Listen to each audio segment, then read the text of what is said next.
Good evening guys, Samir here and welcome to the second week of my journey of becoming a millionaire. For those who are new to this channel, I post this weekly updates here of my journey to show you my real development and my struggles every week for a week. And guys, let me tell you, I'm really tired, but I really wanted to do this video because this week was one of the toughest week I've ever had. And let's dive in. Let's start. Guys, honestly, I really like to share this week with you because honestly, it was the most horrible week in this year. Like in every update, I want to reflect my personal experiences and my feelings and of course my business activities in this week. I told you in my last video that I had a meeting with one of the biggest delivery companies all over the world. And the meeting was great. After that meeting, my business partners and I had to prepare some documents and figures, and honestly, we were prepared, but still got a lot of work to do for that. And it was a lot. I totally underestimated that. I had to work on this from Monday to Sunday because I promised the company and our single person of contact that we sent him all the necessary documents by end of the week. So this task dominated my whole week. And guys, this week brings me to an important point you should note. It's a great tip for you. Be careful with promises to the customer. I wanted to act very professionally in front of the customer and I wanted to build some trust to them. But after this horrible week, I really felt like it would be a better option to be fully transparent with your customer. It's not a shame to tell the customer, I will send you the necessary documents next week, customized on your needs. But at this point, I really reflected one of my weaknesses because I myself like to outperform at all costs. For me, it doesn't matter if it's unhealthy. I want to outperform at all costs, no matter what it is. It doesn't matter if it's something unhealthy, I think I would still do it. And honestly, I think if I continue like this in my life, yes, maybe on the one hand, I will reach my goals, I will get more customers, I will reach that, my dreams. But on the other hand, I feel like before I reach my dreams, probably I will burn out. This is a really bad habit, which could first bring me to burnout and second could destroy my relationships to my partner, to my family, to my friends. Trying to outperform every time for me is my own red flag. Do you really want to hear how I felt this week? Let me show you my feelings on Friday, the end of the week. And really today I feel like shit. I have to finish the presentation. It will be a long day today again, but normally in my plan I have to do my videos. I have to be flexible in my structure. I have to be more flexible in my structure. I have to set more breaks because I'm doing a lot of things. And I think this week I lost focus.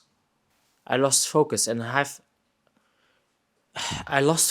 and the problem is YouTube, Take It, then my normal daily work software, which I have to prioritize normally with Take It, because if I don't get any new job next month, it looks really bad.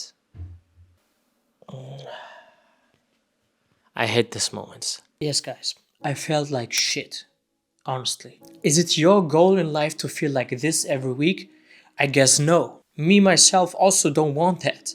So like you heard it, I really was confused this week because in my last videos I talked to you about good habits and bad habits, and 1 week later, after a lot of unexpected work, I totally and 100% lost all of my principles. I catched myself how I lost 100% of my principles and habits while starting a business and to have a good life. I didn't stand up at 5 AM because I was burned out. Well, actually I did, but I think only 2 or 3 times. In the middle of the week, I stopped going to the gym. I did not meditate.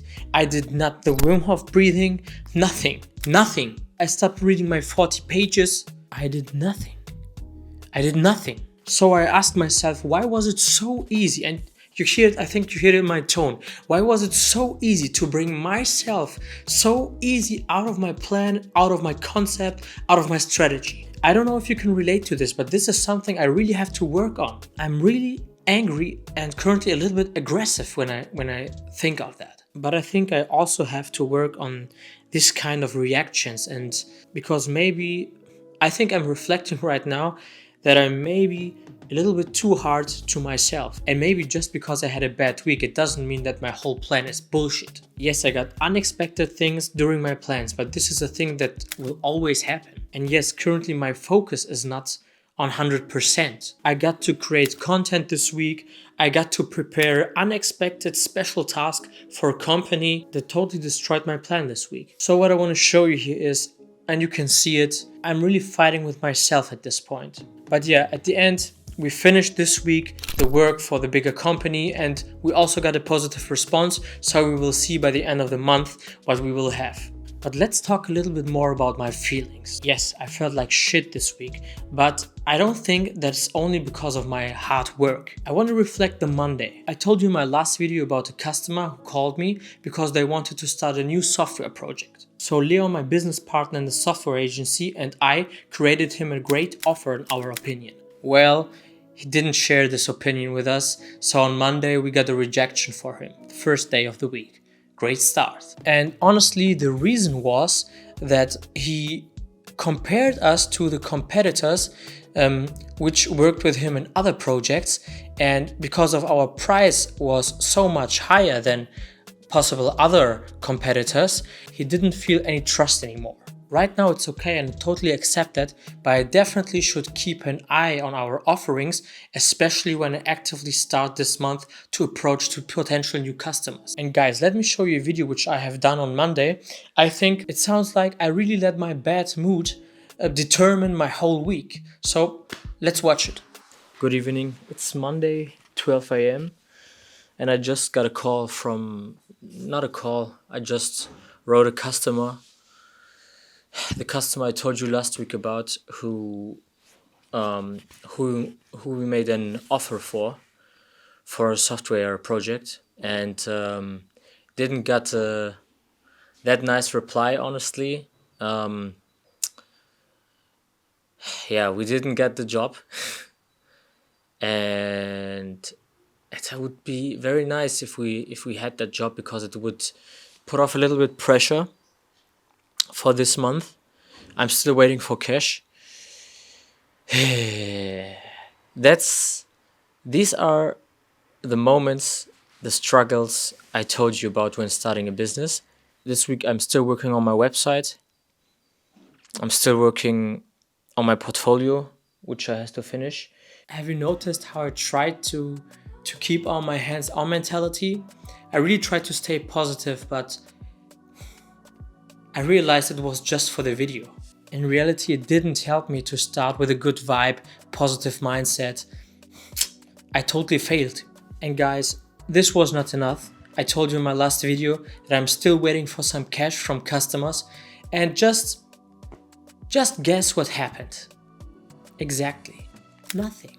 So what I did is I have sent out the reminder and got a quick response that they will send me my money next week. So we will see. So guys, if you really follow me, this is the point where you can ask yourself, when Samir is not getting his money, how does he live? Well, this is my answer, and I really hate this, but I'm using my credit cards. And don't get me wrong, I love using my credit cards, especially because using them brings me a lot of benefits. This is also dangerous. I think you can relate that to yourself maybe, because when I'm using my credit cards for living costs, the first thing I have to do after getting my money from customers is to pay my credit card bills. And guys, you all know that. It's dangerous because this can be a repeating process. So it can end with working for your credit card bills. So what I basically do in these cases is that I use my credit cards only for the most necessary points. For example, grocery shopping. This way I try to keep my costs low as possible until I get paid from my customers. In fact, getting your money too late is only a thing you have to consider if you work B2B, that means business to business. Because normally when you sell to private customers, you get paid during the process. For example, if customers go shopping In most cases, they pay directly. But in business to business, this can be different. Normally, you work first, then you send out the bill, and after that, the customer has 14 days time to pay the bill. This is how in Germany business to business works. So guys, yeah, this was my horrible week. I hope next week become much better. I try to keep my hands-on mentality, but sometimes you know how difficult this could be. And yeah guys, I wanted to share with you the whole story of entrepreneurship, and weeks like this are, I would say at the end, totally normal. Plan next week is that I work on a lot of content for TikTok, because my Kata Musti will not be available this week. And at this point guys, working with other people is a risk you should definitely consider, because normally I thought Musti would cut my videos for this week, but because he told me he would be unavailable next week, I have to do it by my own, and this costs me probably some time. And the other goal is hopefully that I can finish my website design and send it to Naya, and that he can bring everything to Webflow, and then I can start with acquisition of customers. That's the plan, but we will see what the week is bringing to us. Stay tuned guys for the third video of my journey becoming a millionaire, and I would say see you in the next videos guys. Always stay positive and keep the hands-on mentality. Yes, see you guys.